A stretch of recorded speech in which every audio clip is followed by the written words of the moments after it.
proceeding was recorded earlier because we were ashamed to do it now. Oh, God. Call me Daddy. $10? $8? You give me $8, don't you, boy? Ooh! Frisky, are we? Give it up! Well, isn't that special? Hey, what happened?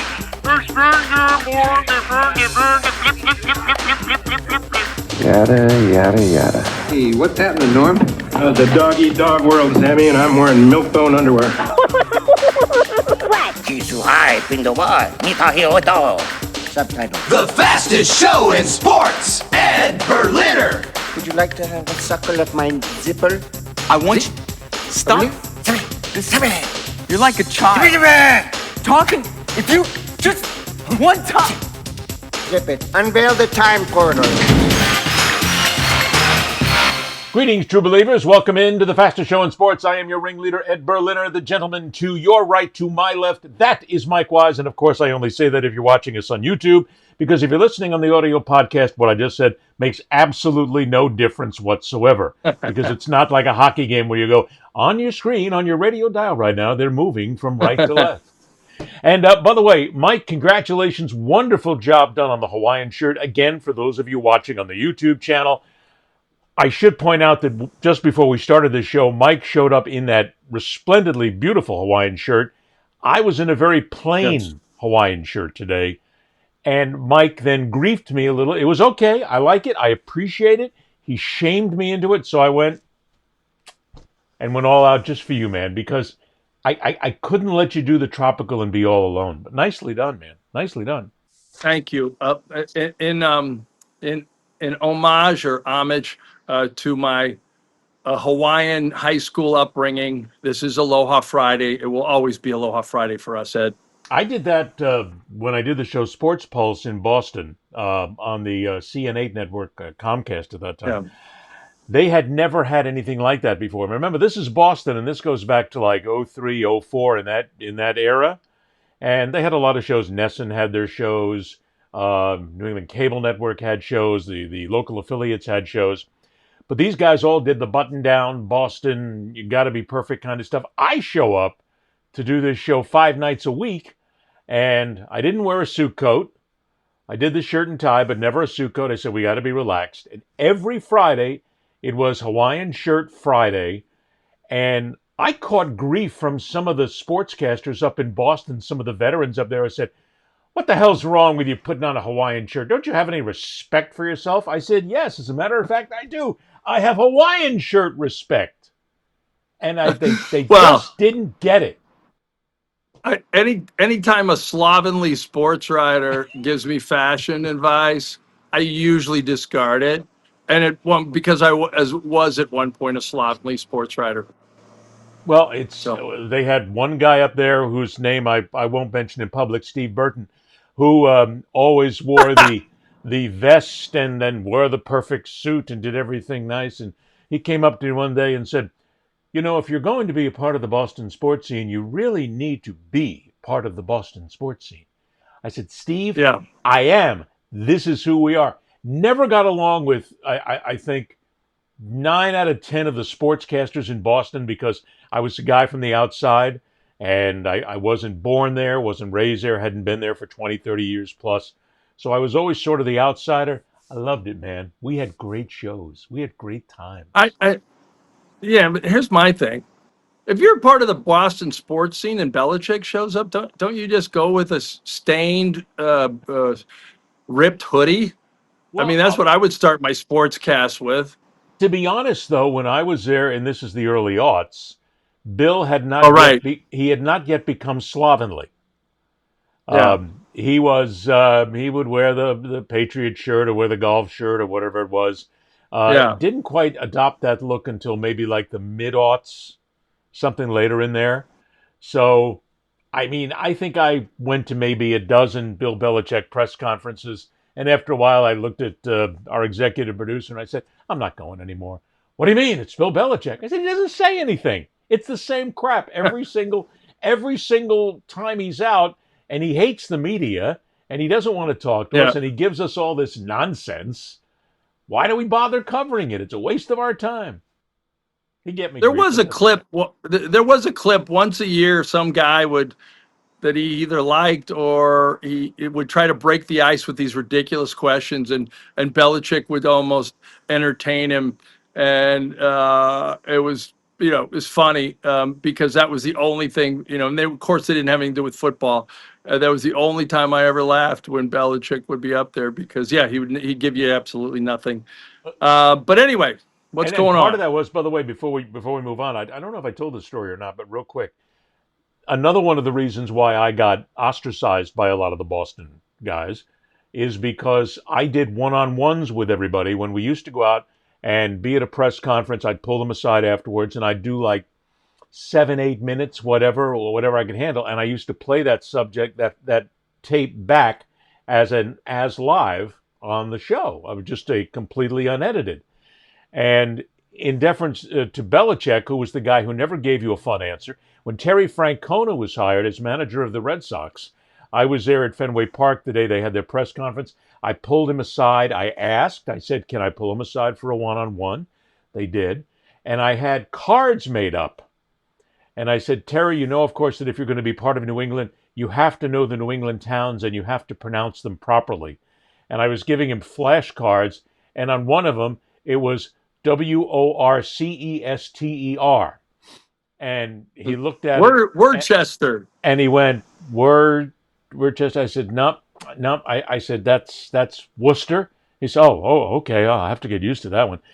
And I hit him with a couple of more, but my kicker was I gave him a card that said Siutate. And I said, how about this one? He looked at it, he said, oh, there's no way in hell I'm saying that. I'm not touching that. I said, really? All it is Situate. He said, that doesn't even look like Situate. How do you say that? It's Situate. He says, nope. Handed the car back. He said, let's move on. Next question. But he was a guy who wanted to have some fun, and he was okay to have fun with, and that's why we had a very good relationship. But anyway, there we go. Any New England town, you could phonetically spell it out, and it would look much different. Like even New Bedford.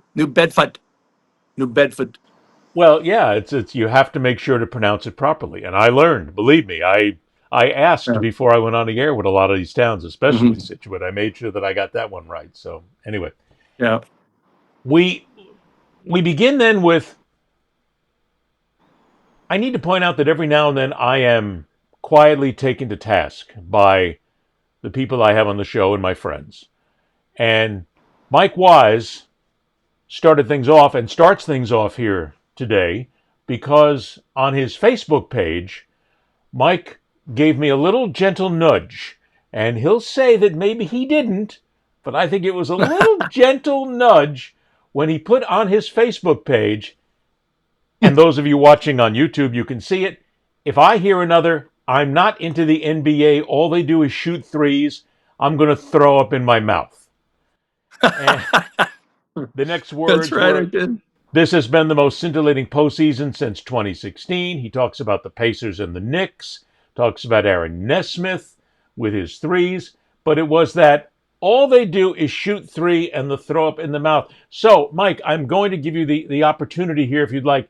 Would you like to expectorate into your upper jaw to go ahead and begin the show, or would you like to pass?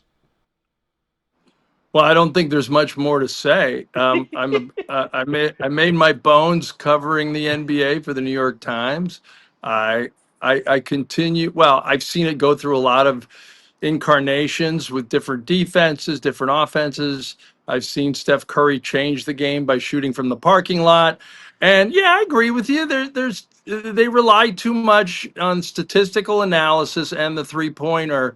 And yet, god dang, when you see a team come back from 14 points down with 2 minutes and 45 seconds left, a feat that had never been accomplished in 994 games since the detailed play-by-plays that the NBA did back in 97, and now the Knicks become 994-1. I don't know. I thought it was pretty amazing. I was rooting for the Knicks, but I thought it was pretty amazing. But I have to point out here, though, Your point is well taken. I did not take umbrage with it whatsoever. I read it in the spirit with which it was posted, and I will tell you that I've actually spent some time watching the NBA, which is really odd for me. I have to do it in my office because the lady Shannon is not a basketball fan at all. So I have to come in and watch.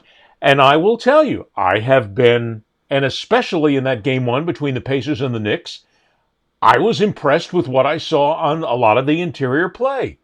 I honestly was. Sure, they had the three-pointers there, but a lot of it harkened back to the basketball that I knew and that I really enjoyed, which was a lot of the physical play. So, it's one of those great arguments, Mike. I mean, I get the whole thing about threes. It's an exciting play. You're down by one, you're down by two, pop, you bang one from the outside, and everybody wakes up and the crowd goes nuts or the crowd goes angry, whatever it is. But to me, it just seemed like it was being too much relied upon at a time. And now it goes to the WNBA, which we'll get into in a couple of minutes here. But I was actually into it. I was into the game and enjoyed it. And I'm never going to take away what the Pacers did. I mean, my goodness. I mean, that was an amazing run that they put together. And I got to tell you, if I'm the New York Knicks right now, I'm scared spitless. Because the Pacers just seem to be one of those teams of destiny this year, which I have no problem with because I'm not a Knicks fan. Yeah, I have too many people in my life that are Knicks fans, and I kind of root for them, having covered them years ago. But I would have I would not lose any sleep if the Pacers win because, gosh, there's a changing of the guard going on in a lot of ways. LeBron James was knocked out in the first round. Stephen Curry was knocked out in the second round. Giannis and Damian Lillard, all these players. Kevin Durant didn't even make the playoffs, or if he did, no, it was a play-in game. Like all these stars of yore have been kind of like they've almost passed the torch to the Tyrese Halliburtons and the Jalen Brunsons, and in the West, Stephen Shea Gilgeous-Alexander and Anthony Edwards in Minnesota. Like there's just a new a new jack player coming into the NBA now that's fun to watch and can do some amazing things. And so I think it's sort of the coronation, or if not coronation, at least a confirmation that these guys have arrived and they're going to be around for a long time. And and the league will be in good shape if they stop shooting threes. But on that side, then, is it not fair to say that it's really a good thing for LeBron James to be out? People are talking in the season, we need LeBron James in the finals. We need him in the playoffs because he is LeBron James. He is one of the greatest of all time. I think the best thing that could have happened to the NBA this season is exactly what you said. No LeBron James. Some of these older stars are out, gone. We are sitting here talking about guys like Halliburton and so many others whom you never hear on a national stage whatsoever. This could be indeed the changing of the guard and also a new era for the NBA here for some of these younger players. And maybe some of these younger players will be more physical now. So we could be looking at a time, and your side on this, I'm glad LeBron James isn't there. We don't need him.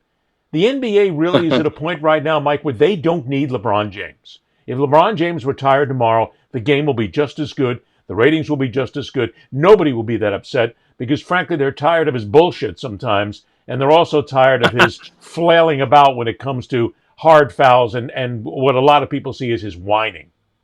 That's my take on LeBron. I look, make no doubt about it. Make no mistake. If the Lakers were playing right now in the Western Conference Finals with Luka Doncic and LeBron James and the whole glitterati of Laker Nation, the ratings would be off the chart. It would be one of the biggest stories in sports because he's 41 years old.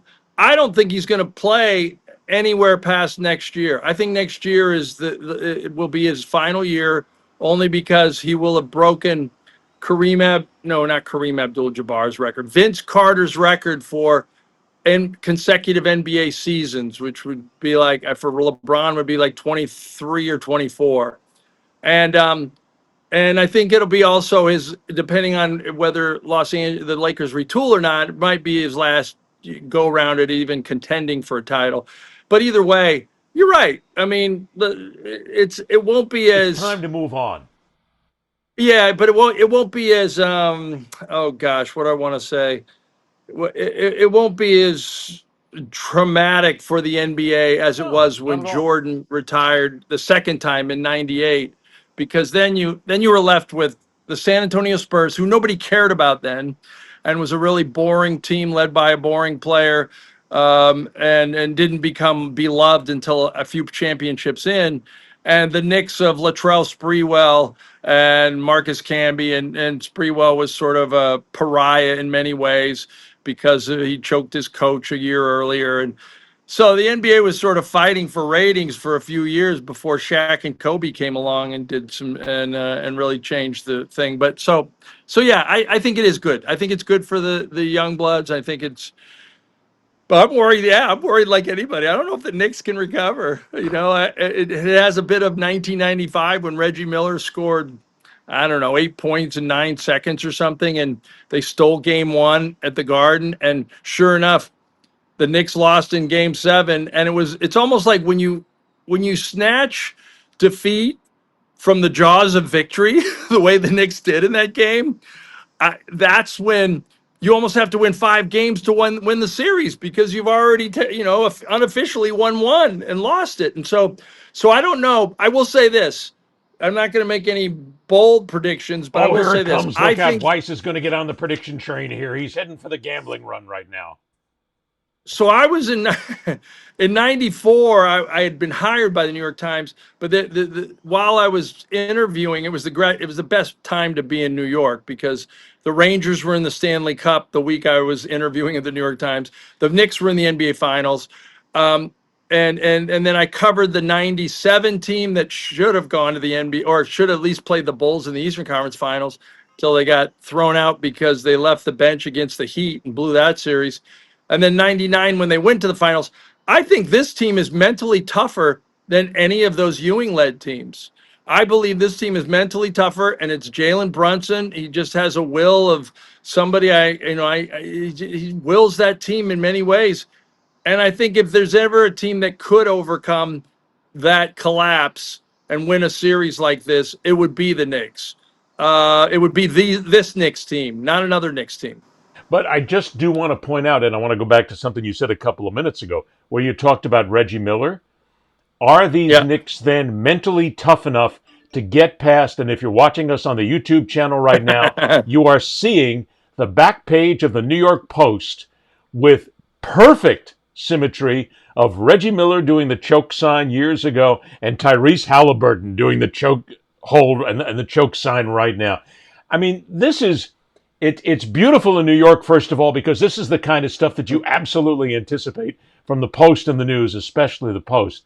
But I got to tell you, if I'm the Knicks, I'm being bombarded by these pictures constantly here for the last couple of days with Halliburton. It was brilliant. It was perfect. Halliburton couldn't have done it any better. And he's right, Mike. The Knicks choked.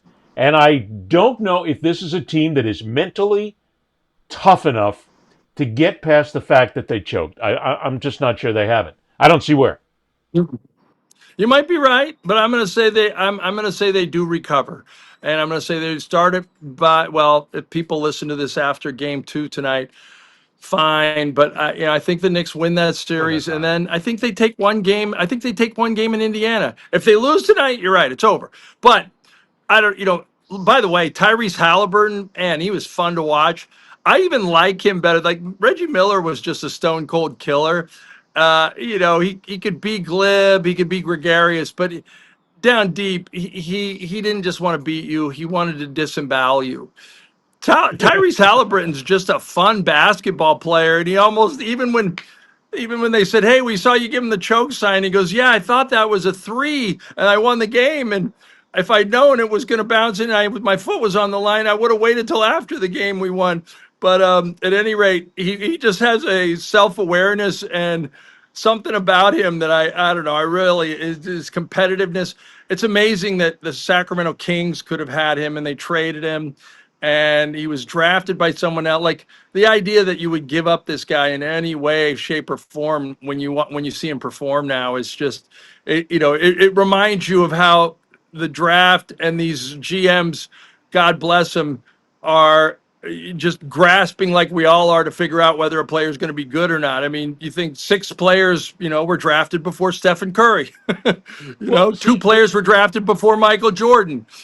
that's the point of the NBA right now. I do believe that we're in a changing phase right now of the sport where you're right. Everybody is desperate to try and find the right mix, if you will, to get in the playoffs and to be there right now. It is more than ever before in the NBA. We got to win right now, just like it is in the National Hockey League, just like it is in baseball. I mean, what do we got? 4 or 5 managers already fired in baseball this season? It's the same thing in the NFL as well. Owners aren't willing to spend ridiculous amounts of money. And in the NBA, they spend stupid amounts of money for some of these players to spend them and then not get an immediate return. You got to do it in 2 seasons. So if you don't see it, okay, the mix isn't right. Halliburton may not have been a bad guy, but he just didn't fit with what they wanted to do. They sent him to the Pacers. He fits. And I also think we're looking but they weren't paying him that much money then. And he if you would, but he didn't work. It's the classic thing where if you develop a player, but you're right, it's a different mix. Who knows if he gels with the team? But you see that as a fan and you go, oh my God, we gave up on that guy. We just could have waited for a year for him to mature. Yeah, it's wait a minute. You and I have been around long enough to know this, though. Sometimes the mix just doesn't happen. I mean, you can be a very talented player at any sport, but if you don't get along with the coach, the assistant coach, the trainer, the manager, the star player, the backup players, the marketing people, the owner, whatever it is, if that gel doesn't come together perfectly, you got to go. And it used to be a time when they would I feel that way. Seasons. You're right. Now you can't take that responsibility anymore. I'm spending too much money here. We got to win now. So you got to get rid of him, and that's exactly what happened to Halliburton. You got to get rid of him. Well, I feel like, and I feel like you embody that strategy more than anybody, because where's Kevin Winter today? No, he didn't fit with Mike Wise, did he? To appear with you because he didn't want to hurt you anymore with the gambling side of things, and he didn't want to give you any more bad picks. You got a couple of good ones. He was afraid desperately of giving you a bad pick today. He still has yet to buy a decent Hawaiian shirt. I do think we are working at a different type of NBA that we're moving towards right now. Older players moving out. I tend to think that the younger players coming in right now, and a lot of European influence as well, they're not as rankly stupid as some of the young players have been before when they come into the NBA doing stupid things, doing a lot of the social media idiocy, doing a lot of the nonsense that they have pushed out there.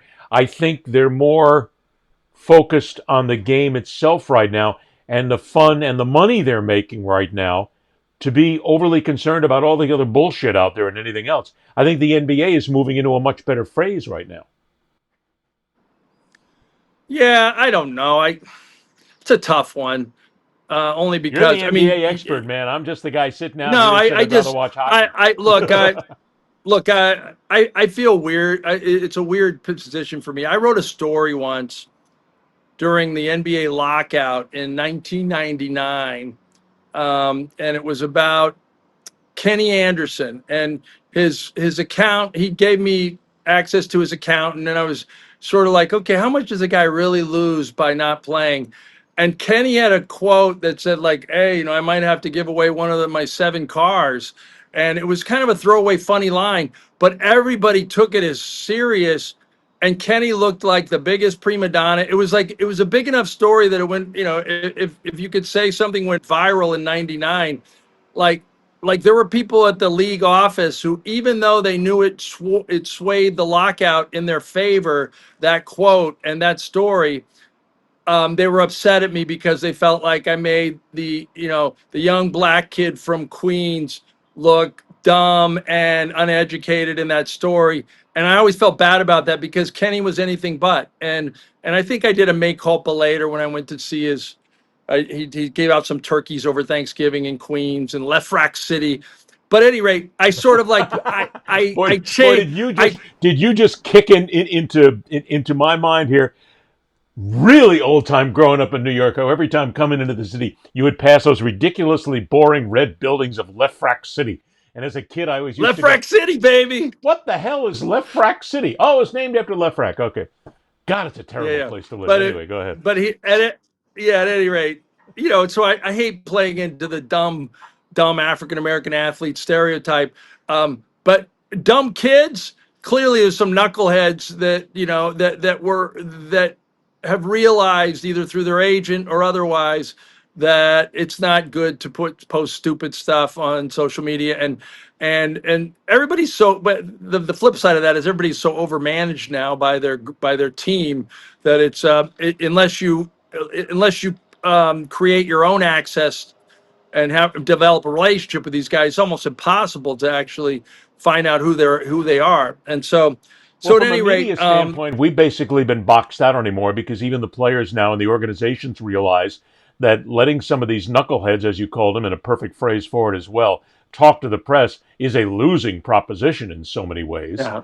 And also with regard to the Or you social get somebody media, that you get somebody who's going to write a favorable story. It goes on and on. But at any rate, yeah, I mean, putting a bow on it, the European player has added a lot to the league. I think the European The player has fact that a added lot of these stability.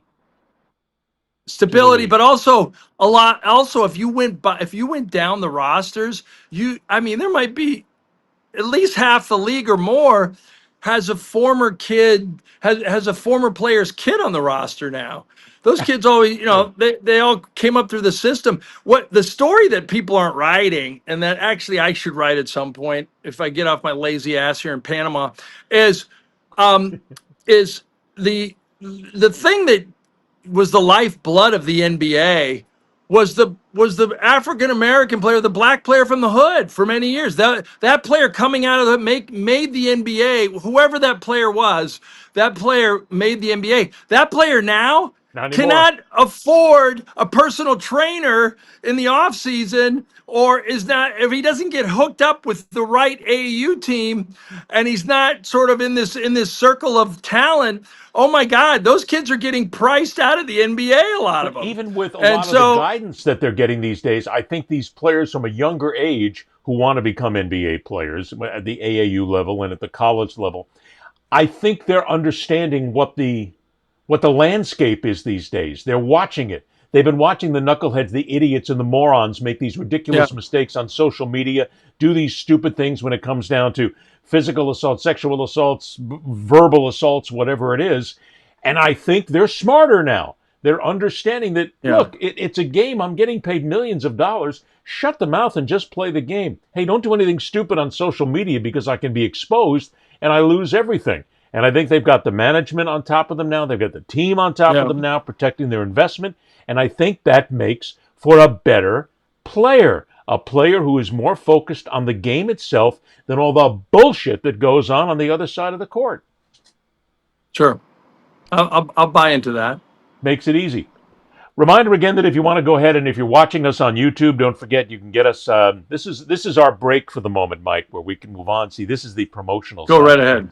Because I had a couple of people tell me we listen on the podcast, but we don't hear you promote enough of what goes on. So anyway, if you're watching on YouTube or if you want to watch us on the video, go to @thefastestshow in sports. Subscribe to the channel.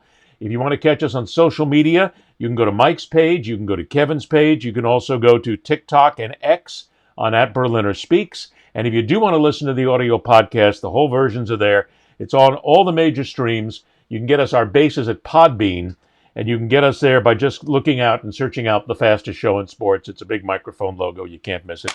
So make sure you go to all these places, download, subscribe, and do all the good things that make it. And, by the way, we just remind everybody, don't forget, ladies and gentlemen, we here at The Fastest Show in Sports highly recommend Polar. That's right, Polar Seltzer, who's not yet a sponsor, but we're sucking around big time to make sure that we can go ahead and get to them and say that we'll even put Polar in Mike Weiss's hands in Panama.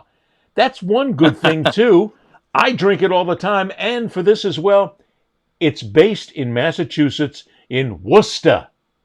So, I mean... Worcester. It's all possible. Sort of the people at Polar, we're waiting. Come on and join the team. Yeah, and we want to thank our sponsors from Monster Truck. We didn't see that coming. Very nice. We also have another sponsor today, Ed. I haven't told you about it yet. Rug Doctor, steaming matted dirt, carpet cleaning disaster. Rug Doctor. Buy it now. All right, Rug Doctor on board. Who knew? Mike, we've got to get you in with Rug Doctor right now because you need to be doing their Yeah. spots. Okay, thanks. You need to be doing it all the time. Now, Oh, real quick, funny story. I'm in New York, living in my little fourth floor walk up, or actually did have an elevator right across from Brownstone, 74th and Columbus, but between Columbus and the Park. We're talking like from 94 to 2004. They called it the Tomb of the Unknown Bachelor. I was just amazing. And basically, I'm in the elevator once, and this guy's in there, and he goes, "Hey, how you doing? My name's Paul." And I'm like, "Paul, what do you do?" "I'm an actor." Gray hair, glasses, good looking guy. I'm like, "Oh, that's great. What have you been in?" "Not a whole lot lately." And I go, "But you know what? You sound like the guy from Castrol GTX." And he goes, "You mean this? Castrol GTX." Oh my God, it was him. I go, "It was you." And he goes, "Yeah, did you hear the commercial? I got paid this week, that means." exactly right. Hey, look, I got to tell you, one of the great things about being an actor, and I'm a member of Screen Actors Guild, been in a lot of stuff over the years. One of the fun things is when that residual check shows up completely out of nowhere. And you're going, "Oh, look at that. I got more money." However, I'm at the stage of an actor in a lot of the stuff I've been in where my residual checks are not Tom Cruise residual checks. They come in at like No. $2.77. All right, real quick trivia. Give me the biggest production you were ever in, like people would know it. The Game Plan. And I'll give you my two. The Game Plan with The Rock. Oh, okay. Absolutely. All right, that's a good one. I got a two extra roles, not speaking, when I was in college. One when I was in high school, actually. Well, right after college. Magnum PI in the 80s. I had Cool. 2 days on the set with Thomas Magnum. You could barely see me when he crashes his car into this Alloy Canal, and I run over to see what's going on. And then the other one was a movie you'll never hear or remember, Wisdom, with Emilio Estevez and Demi Moore. I was a cop, dressed up as a cop while they robbed. So the plot was awful. Emilio Estevez wrote, starred, and directed in it. Oh, He that's was, why it was awful. Well, and Demi Moore and him were going out at the time. This was pre-Bruce Willis. They were making out on the set. I was like, wow. But at any rate, this Wisdom movie was about farmers who were losing their farms, and so this guy and his girlfriend went across and became Bonnie and Clyde, and they were burning mortgages at the banks. That's why they robbed banks. They burned the mortgages, and of course, then it was all paper. It would not have any resonance today because everything is cataloged digitally. But and then it was an awful movie. Actually, I don't even know why I was in it. Oh, Yeah, but I you didn't- remember. you I didn't ran have an a ad speaking for. role, though, right? No, I didn't get a residual. Okay, then you don't I got get and I got residuals. 85. I got $85 for the Magnum PI thing. Pretty It much. was, it wasn't good. That's what most people need to realize. You only get a residual if you speak. That's why a lot of these Yeah. actors, they'll keep you don't say one word, and you got to get paid by Screen Actors Guild. Yeah. So luckily, I had that in there. Last week, Kevin and I were talking about Caitlin Clark and Angel Reese. And we put up a couple of bits on YouTube and on the podcast side as well that got a tremendous amount of interest on specifically TikTok and X when we were talking about the hate speech that the WNBA is investigating that is aimed at Angel Reese and Caitlin Clark after their recent tussle on the court. And I wanted to make sure that for those of you watching, but for even those of you listening, I'll go ahead and read it. We got several really good comments on this from TikTok that I found interesting when we were trying to talk about it. One was where a gentleman named Pat Johnson who said, Caitlin Clark's a better player than Angel. That's not an opinion. That's a fact. Compare their stats, and here's your answer. I'm going to do that in a minute, okay? Another one, Slim Jenkins 73. Opinions vary and are not fact. Billy Clark 474. And by the way, this comes. All these come from TikTok. Yes, and the refs are not calling plays correct. The refs are against Caitlin Clark. Stop the bullshit, will you please, Billy? Come on. They're not out there against Caitlin Clark. It's not like the officials are moving things like that. Jiff commented, have you looked at all the black people that are against Angel Reese and what she's doing? This is a bad take. Machete Phil came up with the best response. Bird and Magic were both exceptional players. Angel Reese has the coordination of a baby giraffe. That Oh, I don't know. I don't that know. I don't. wait a minute, but just for comedy value, that's good. And Yeah, Pat no, Johnson, I know. Pat Johnson, I 1840. know. There are several black content creators on TikTok that support Caitlin Clark 100%. Everybody is not divided by race. Those of us with common sense can clearly see that CC is the better basketball player, period. Now, Mike, to that point, just this morning I went and did a couple of some real quick research, okay? They're right in a lot of ways here.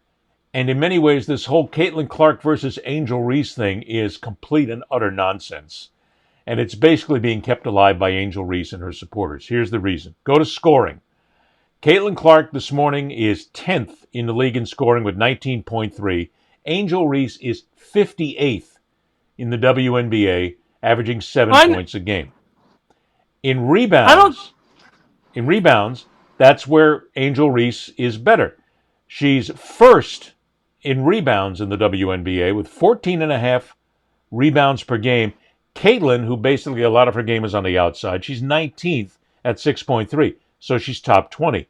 Assists, Caitlin blows her away.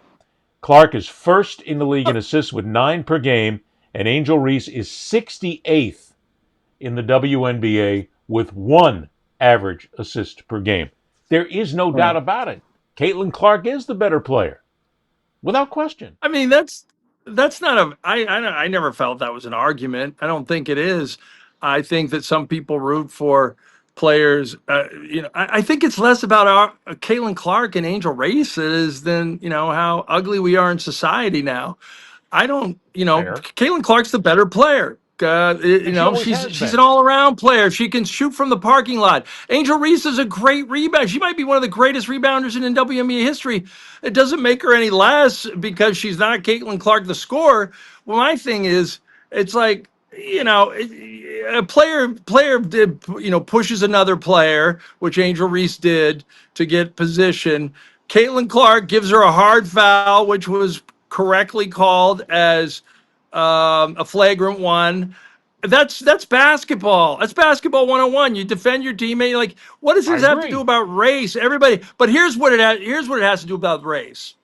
Is you got a whole segment of society that loves Caitlin Clark because she's white, because she's straight, because she's from Iowa, she's an apple cheek girl. There's just a lot of racists in our country. There's a whole lot of people who love Angel Reese because she's talkative. She doesn't skirt controversy. She's out there in everybody's face. She's a social media influencer. And in a world in which black people are told to tamp down, that's big with a lot of black people. A lot of black people root for Angel Reese for those very reasons. I root for good basketball. I'm not saying I'm colorblind. I root for good basketball. What bothers me is, Etan Thomas, former power forward, he's a real social activist guy. I've liked him and respected him for years, almost more for his thought processes and his sort of career after basketball as a guy who speaks about the right things. But for me, he's just gone into a world of clickbait recently, where he had a superimpose, and he does it. Whoever does it for him, or he does it well. But he's got a picture of all these white racist, black and white photo, and Angel Reese is in the front of him, and basically it's a superimposed photo of Elizabeth Eckford, the black girl who was trying to integrate a high school in Arkansas in 1957, and all these white racists are calling her the N-bomb behind her, and it's like sort of like, and I said, like, I get it. Angel Reese does not deserve any of this racist hate. That is above and beyond, and the WNBA should go after that. Anybody who's ugly in a lot of ways, and what you're saying here, Mike, is true. A lot of the hate is the media and certain people who have a voice and certain people who throw this bullshit up on social media are the ones who drive this. Well, exactly. That part of it bothered me, and I even wrote on there. I said, look. And I got shouted down, like, I can't imagine how many responses, like, you don't get it. You think you're a social justice warrior. You're not. But but I don't know in what world why you almost Elizabeth Eckford is like in her 80s now. That was a traumatic moment in her life. That was a part of the civil rights movement in America. When you're superimposing photos of racists from that day onto Angel Reese, it's not a good analogy. You're It's not a driving the great racial analogy. discussion points. You're driving racism. You're pulling up. Right. It's just like what I happens don't in our agree with country right that. now And in if a you lot want of to jump ways. on that bandwagon and say that racist hate is racist hate, good. But don't take someone who's got a WNBA salary and who is unafraid to get, on social media or anywhere and say, up your ass. I don't care what you think of me. This is who I am. Which Angel Reese, God bless her, that's who she is. Well, no, that's Don't who she compare is. that to some innocent young high school girl who feared for her life in Arkansas in 1957. I don't like that. I think that's baiting, and I think it's bad. It I think it's is. wrong. And you know what? And worst thing is, it devalues and minimizes real racism, which is happening to Angel Reese, but not at that level. There is no doubt that Angel Reese is a talented player. She is also arrogant, without question. She is also self important in so many ways. She has an ego. She has all of these things that everybody has in life. I mean, who is trying to make Right. any So sort yeah. of So it's a any sort of movement in the Caitlin media. Clark. I Guess mean, what? look, I'm an egotistical son of a bitch myself for all the years that I've been. I'm the same way. You get in front of the camera, it's like that. And I've been arrogant. I've been called arrogant too. Okay, so have you. But it's still the point. It's okay to be all that if that's what you want your reputation to be. But stop trying to throw race into this. People see it because they see, as you said, the white girl versus the black girl, so it's got to be about race. Bullshit! It's not. Right. Well, what did she? Angel Reese had a quote. I can't remember what it was that sort of fed into it. But here's the thing, look, sports hate is healthy. Sports hate is good. If you're a Red talked Sox about this fan, you last hate the week. It is. Yankee. If you're the Red Sox fan, you hate the Yankees. If you're, I guess now if you're a Caitlin Clark fan, you hate Angel, vice versa. If it's basketball, that's fine. If it's personality, you don't like. Look, I think what we're not talking about is how great this is for the game. If this were just about basketball, if this stuff is ratings gold, the next time they play, people are going to watch in droves because of this. And the WNBA should embrace that part of it. They shouldn't embrace. I mean, they should go after the racism. They should, But not liking a person because they play for the other team, irrespective of what they look like or their background or their race, like that's part of sports. It's when fans go too far, and we can't deny that it's not just the media and my friend like Tom Thomas stoking the flames. It's ugly, real bad fans that hide behind their anonymous screen names in somebody's basement and just Mike, don't. We've had this. So this is a growing problem in America right now, and certainly around the world, because not just in sports, but in our politics, in everyday conversation, there are people on social media, these knuckleheads, these morons, these mentally addled idiots who are consistently driving things to the point of anger, hate, spit, violence, vile words, and people are buying it. That's what I've said a million times. Stop buying into the nonsense of these people. They are all just doing it to get a reaction. They're doing it to get clickbait. They're doing it to make money. They're doing it to be famous in their own way, whatever you want to say about it. But it's useless. I wish that if something like this comes up and you're a member of a respectable media, look, we're knocking it around right now because it's become an issue. But this whole thing it's what I call contrived controversy, Mike. There is no controversy here. Angel Reese is not as good a basketball player as Caitlin Clark in many, many, many ways. Clark is undoubtedly the superior player, but it has nothing to do with black and white. But I guess my thing where I'd argue about it is we're conflating two things. Caitlin Clark is a better basketball player than Angel Reese, and in the basketball sense, that's that. Nobody's gonna. If anybody argues that other than Angel Reese's mom, they're wrong. But but the side stuff, if someone is getting death threats, whether it's Caitlin Clark or Angel Reese, that shit has to stop. We have gone so far in the uncivil world that, like, I can't even. I mean, I'm obviously passionate about this, but I'm more passionate about the fact that how, like you said, how meaningless this is. And if you really want, and Stephen A, I would tell him this too. It's his livelihood. I get it. Jerking people's change for sports. That's what you do. You make 20 million a year. God bless you. Stephen But A. in Smith the is in a the bait larger artist, BAIT. right, but in the all larger he is. right, He's nothing more than that. He's not intellectually right. smart about a number of different things. He thinks he can be president of the United States, all because he manages to get people to drop in on the clickbait on his bullshit.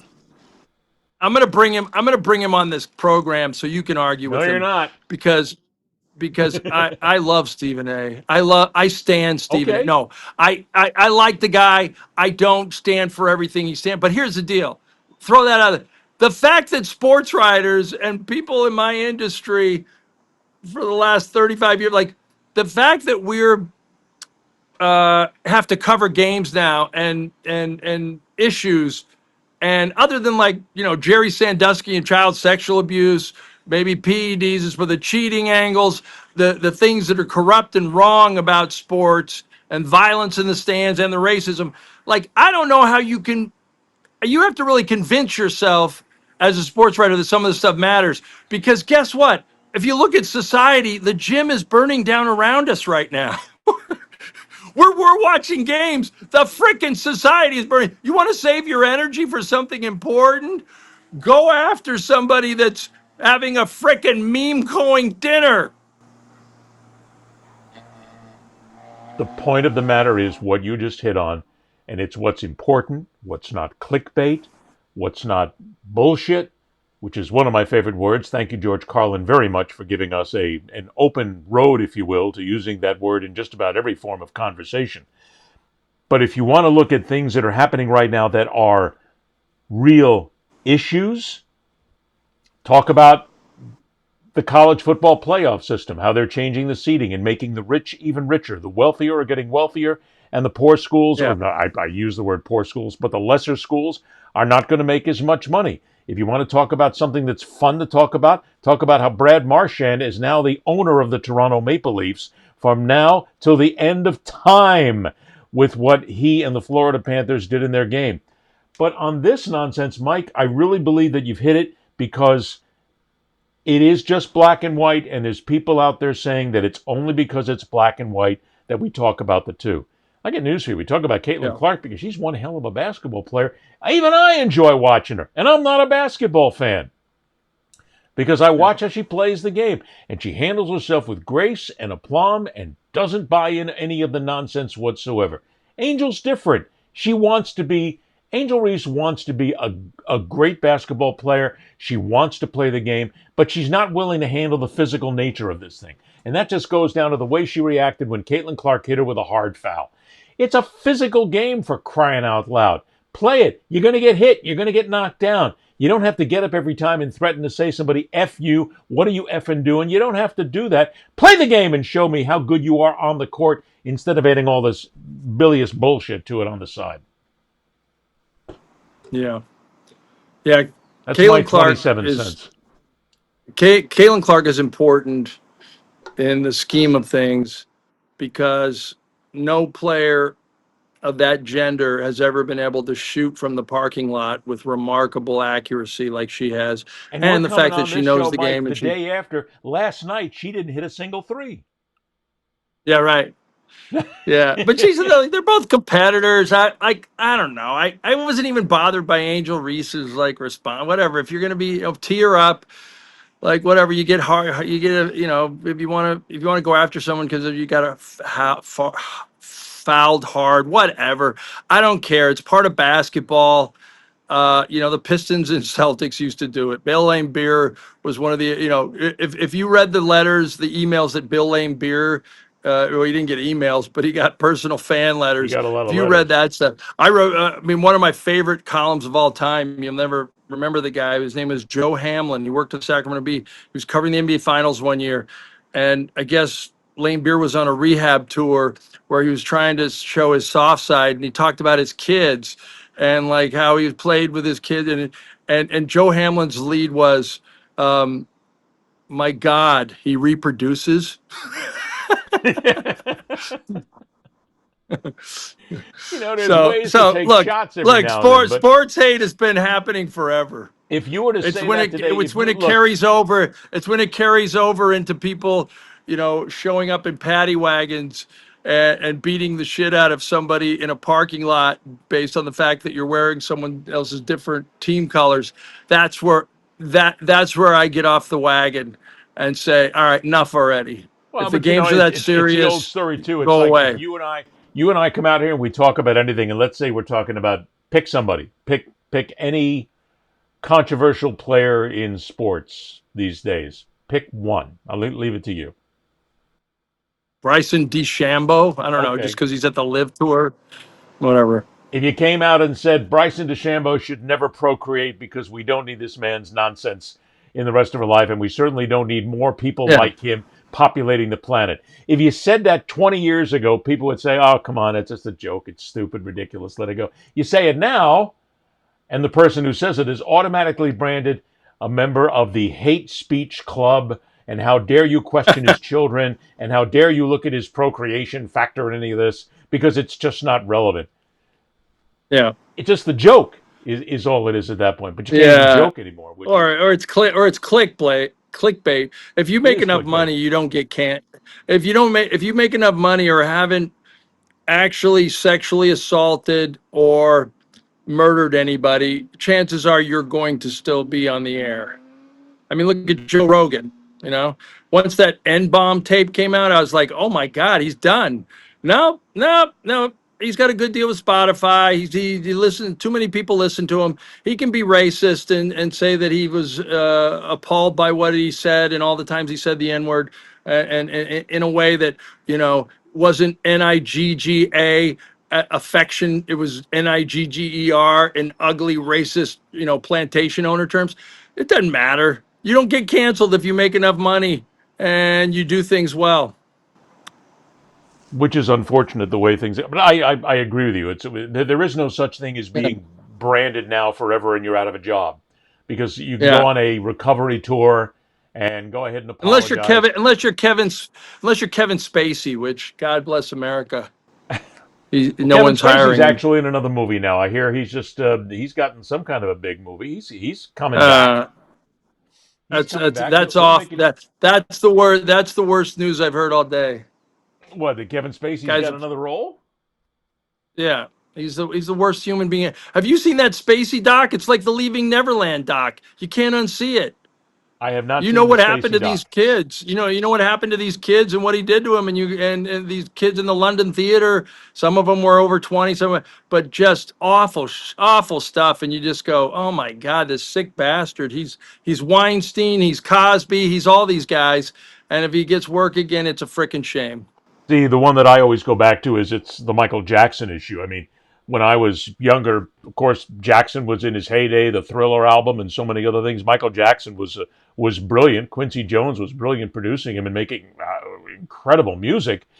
But at this point, I have no Michael Jackson on my iPod. I've chunked all my CDs. I've gotten rid of them, because once you watch the whole documentary series about Neverland, and any of them, and any of the reports coming out of that, you go, this guy was a child molester. He liked hanging around little boys. And I'm still going to go ahead and listen to his music. Somebody came up to me recently and said, well, you spent all the money on it. He already made the money. His estate's got all the money. What are you getting so upset about now?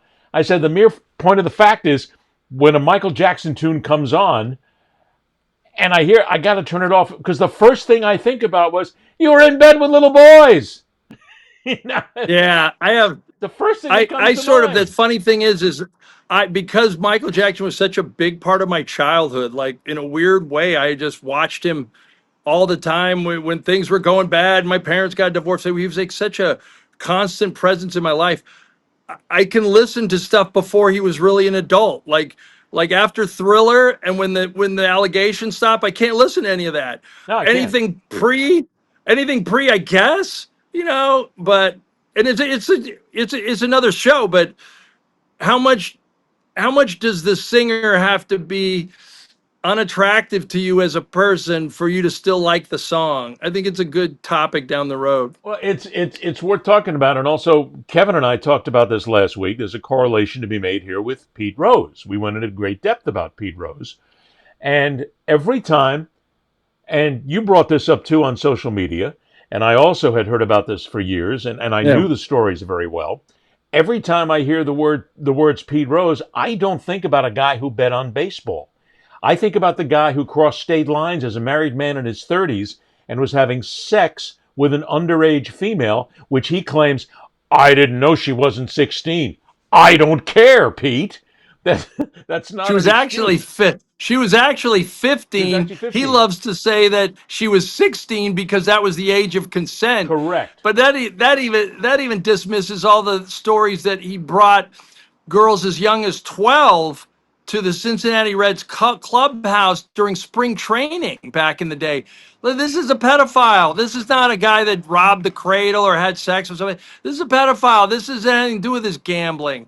Well, see, Like that's the just fact it. that And I Rob got, Manfred let that guy in the Hall of Fame. I mean, Hall of Fames are shams anyway. I mean, there's so many bad people in there, but we but could do a whole should show be on some Hall of things that Fames one day and the nonsense there that's should there. be some things that disqualify you from any kind of recognition. And stealing a kid's soul, child molestation, and especially when an adult survivor of sexual abuse comes forward and they're pretty clear about what happened and they have no financial incentive to do so. They just ruin their own life because they've outed a hero to a lot of people.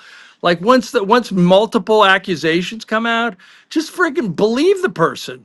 Believe him. Like, yeah, he was not just a bad human being in the gambling sense, and he was he was a criminal pedophile, Well, see, and he that's the didn't get word that caught people are afraid to probably use. because of who he was and because of when it happened. People are afraid to use the word pedophile in relation to people like Michael Jackson and Pete Rose because they're heroes, they were stars, Yeah. they've had great moments. We worship them. Pete worshiped in Cincinnati and around the world of baseball for people who still want to give him a break. People who love Michael Jackson because of his music and how wonderful it is and how wonderful it made us feel. But the word is pedophile that you have to use. And even in this whole discussion, someone I know came back at me and heard that comment that we made that Kevin and I talked about with regard to Pete and came back and said, whoa, wait a minute, what are you all upset about? Look, my grandfather back in the day, they had sex with women who were girls who were 12, 13, 14, 15, and that's just what was done back then, where they had that kind of sex. So are you going to call my grandfather now a disgusting pedophile like you call Pete Rose? I got back to her and I said, yes! I am, as a matter of fact. I'm going to call him a pedophile because he was hanging around with kids, with little girls, and they were diddling each other, and that was his choice to make. He was a grown man. But it's like, and Yeah, so then she came back in the whole conversation. It's almost like giving people carte blanche to be racist back then. Oh, everybody was a racist back then. They said these things like, okay, didn't make it right. I'll confide in you and the people on this show.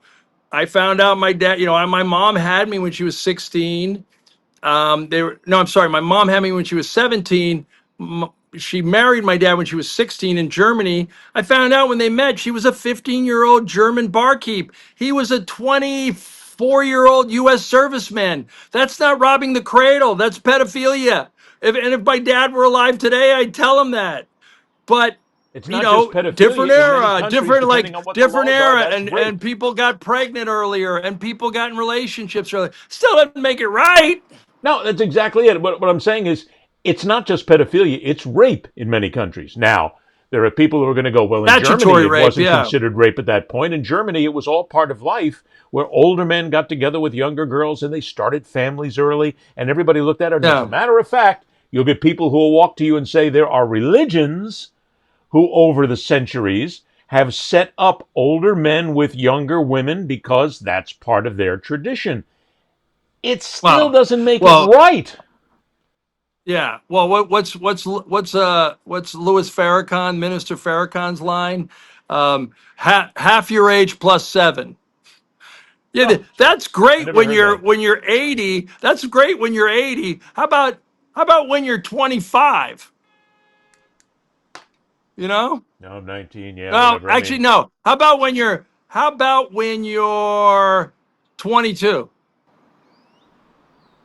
I mean, I still think it's a ridiculous statement to make, and that just goes to show that's doing nothing more than making it okay for you to basically Yeah. break a simple law of nature, if you will, a simple law of society, if you will. But Yeah. that's a conversation that's going to go on for some time because I use the word pedophile. When I discuss it with some people, I'll use the word pedophile with Michael Jackson, and invariably somebody will come back and say, "Oh, come on. Will you come on? Michael just it just happened once or twice. It wasn't a big deal. Yeah, he slept in the bed with boys under the age of 14, but it's not a big deal." Well, excuse me? yeah. Hit me Yeah, again? there's always a parental thing too. Like, the parents let him. Like, yeah, you're right. That was unparental. There was one parent from Australia who, once he realized what had happened to his son, killed himself. But yeah, to this day, if they ask me if Michael Jackson were alive today, and whatever, he was 40, and he asked me, "Can I have your son over to the Leaving Neverland?" And I'm going, "You mean to your ranch?" Yeah, sure. But I get to come, and I get to sleep. He doesn't sleep in your bed. He sleeps in a separate room. And you're talking about another issue I mean, that's here, if which I is don't. That's if I don't. yeah, That's the if I don't know parents any who hand over their allegations. That's if I 13, don't know. 14, 15-year-old child and say, "Oh, yeah, that's Michael Jackson. Everything will be fine. Don't worry about it. Oh, don't worry about it. It's Pete Rose. He'll be fine. It's not a big deal. It's okay." Ridiculous. Guess what? Guess what? Guess what? Pete Rose, Michael Jackson, they're dead. They're kicking up daisies. Okay, they're fucking dead. You people, don't give us grief about them. And if his family wants to come after me, I will smack Jackie across the face. Them damn enablers just living off his money. Oh no, he didn't touch anybody. I'm gonna defend him because we still get money from the Michael Jackson escape. State, shut up, Victoria. Shut up, Janet. Shut up. You too, whatever, Pete Rose Jr. I'm going to leave it. I'm going to leave it there because you've just said everything, and you've said it perfectly for a point on it. I can't go any further than that. I agree. Reminder once again, if you want to listen to us on podcast, and if you are listening to us, all the major platforms, we host on Podbean, so you can go right there and pick it up and listen to it and download it. Just look for The Fastest Show in Sports on podcast. YouTube, at The Fastest Show in Sports.